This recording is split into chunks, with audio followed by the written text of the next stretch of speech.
नमस्कार दोस्तों। प्रस्तुत है डॉक्टर चमन टी माहेश्वरी द्वारा लिखी कहानी समझदार बेटी।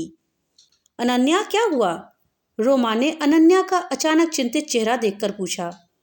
कुछ नहीं रोमा, धीरे से अनन्या ने जवाब दिया।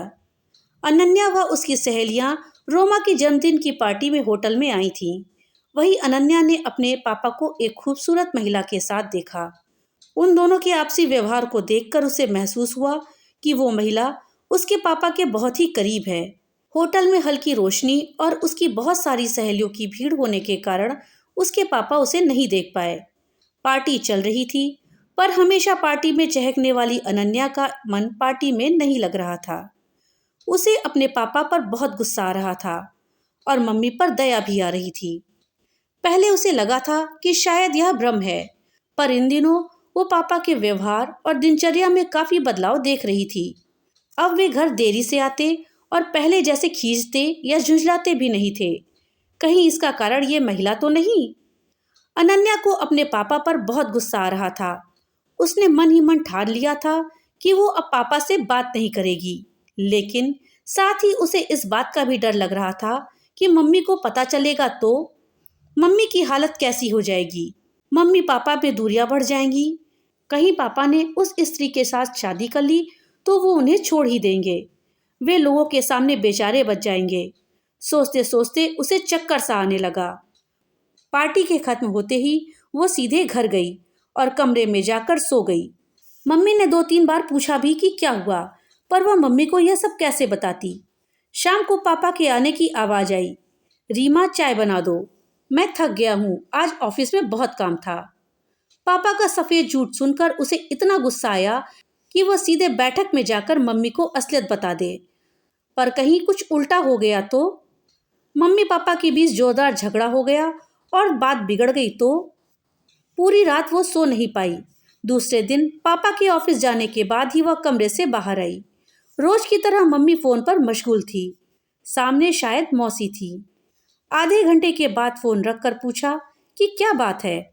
उसने सिरदर्द का बहाना बना दिया। मन में चल रही विचारों की आंधी से राहत पाने के लिए उसने टीवी ऑन कर दिया। टीवी सीरियल में वही पति पत्नी का झगड़ा आ रहा था।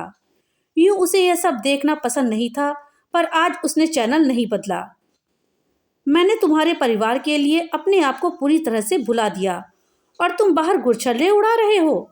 आखिर मुझ में क्या कमी है? पत्नी रोते हुए बोली। तुम सिर्फ अपने बच्चों, फोन और गृहस्थी में सिमट गई हो। अब मेरे लिए तुम्हारे पास समय ही कहाँ है? पति आगे बिना कोई बहस किए घर से बाहर निकल गया। पीछे पत्नी बड़बड़ाती रही। उसकी सोच की दिशा बदल गई। पापा पर स्त्री के प्रति आकर्षण का कारण कहीं हम लोग तो नहीं? पापा तो हमसे बहुत प्यार करते हैं, हमारी छोटी छोटी बातों का कितना ख्याल रखते हैं। समाज में पापा का मान सम्मान है, फिर पापा ऐसा क्यों कर रहे हैं? उसने फिर से सभी बातों पर नए सिरे से सोचना शुरू किया। इतनी बड़ी हो जाने और कॉलेज जाने लगी है, इसके बावजूद वो आज भी मम्मी के साथ सोती है। इस उम्र में भी खुद को छोटी बच्ची समझती है और छोटी छोटी जरूरतों के लिए भी, चाहे नहाने के कपड़े हों या फिर नूडल्स ही क्यों ना खाना हो, मम्मी पर ही निर्भर रहती है। उसकी देखा देखी छोटा भाई भी मम्मी पर ही पूरी तरह से निर्भर रहता है। वो भूल गई कि मम्मी पापा पति पत्नी भी हैं। उन दोनों को भी साथ में समय बिताना चाहिए।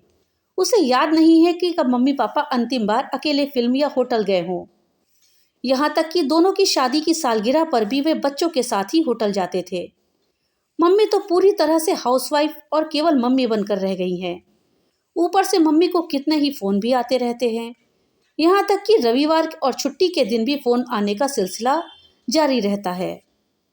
उसे याद है कि एक दिन पापा ने मजाक में कहा था, जब से फोन आने लगे हैं तब से स्त्री को मायके जाने की जरूरत कम ही पड़ती है। उस दिन पापा की बात पर सब कितना हंसे थे, लेकिन वो शायद पापा के अंतर मन के अकेलेपन की व्यथा थी। अब उसे ऐसी कई छोटी बड़ी बातें याद आ रही थी जिन्हें वो सामान्य समझती थी। अब उसे पापा के इस तरह का बदल जाना समझ में आ रहा था। भले ही उसके पापा रास्ता भटक गए हों, पर अब वो समझदार बेटी की तरह पापा को एहसास कराएगी कि घर ही उनकी मंजिल है। अनन्या ने दृढ़ता के साथ सोचा, तब कहीं जाकर उसका मन शांत हुआ। मम्मी, आज ब्यूटी पार्लर चलते हैं, उसने मम्मी के गले में बाहें डालते हुए कहा। पर तेरी सहेली की पार्टी तो कल ही हो गई, मम्मी ने उसे लाड से समझाते हुए कहा। अरे मेरे लिए नहीं मम्मी, आपके लिए चलते हैं। आप कितने महीनों से ब्यूटी पार्लर नहीं गई। आपकी आईब्रो तो पापा की मूंछों जैसी चौड़ी हो गई हैं। उसने आईब्रो पर हाथ रखकर नाटकीयता से कहा। तो मम्मी जोर से हंसते हुए हाँ बोली। अरे हाँ, आज नाश्ते में क्या खाओगी? मम्मी रसोई में जाते हुए बोली। मम्मी मैं बड़ी हो गई हूँ, आज नाश्ता मैं बनाऊंगी, आप बस मुझे सिखा दीजिए। गैस चालू करते हुए अनन्या बोली। यह सुनकर उसकी माँ आश्चर्य से देखती रह गई कि उसने आज तक खुद रसोई में जाकर पानी तक नहीं पिया और आज खाना बनाने की बात कर रही है। तू पढ़ाई कर, मैं खाना बनाती हूँ। नहीं मम्मी, आप ये सब अकेले करते करते कितना थक जाती हो। उसने मम्मी की तरफ प्यार भरी नजरों से देखा। छोटे छोटे काम अब वो खुद करने लगी ताकि मम्मी को समय व आराम मिल सके। कितनी बार उसने मम्मी को रात को सोते समय कहते सुना था कि आज तो पूरे दिन काम करते करते कमर टूट सी गई है। रात को पापा आए। पापा आज आप मेरे हाथ की गर्मा गर्म चाय पीजिए, पर हाँ कोई कमी मत निकालना, उसने नाटकीयता से कहा। अरे मेरी बेटी बड़ी हो गई, पापा ने चाय हाथ में लेते हुए कहा। उसे लगा जैसे पापा के मुंह से बड़ा शब्द कहते कहते ग्लानि महसूस कर रहे थे।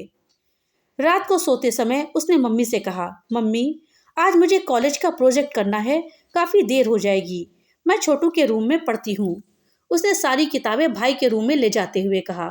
रात को वो वहीं सो भी गई। रविवार था, सब बैठे थे। अचानक फ़ोन की घंटी बजी। अनन्या ने लपक कर फ़ोन उठाया। अरे मौसी कैसी हैं? मम्मी अभी रसोई में व्यस्त हैं, कोई खास काम था क्या? उसने बहाना बनाते हुए फ़ोन रख दिया। मम्मी ने उसे गुस्से से घूरा, पर पापा हल्के से मुस्कुरा दिए। एक दिन मम्मी का जन्मदिन था।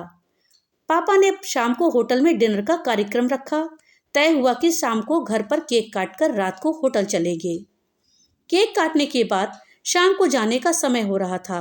पापा सबको जल्दी तैयार होने के लिए कह रहे थे। मम्मी मेरे पेट में तेज दर्द हो रहा है, सुबह कैंटीन में खाने के कारण शायद ऐसा हुआ है, अनन्या ने कराहते हुए कहा। चलो बेटा डॉक्टर को बताते हैं, पापा ने चिंतित होकर कहा। नहीं पापा, पेन किलर ले लेती हूँ, आप और मम्मी डिनर पर चले जाओ, छोटू है ना मेरा ध्यान रखने के लिए, उसने दर्द का नाटक करते हुए कहा।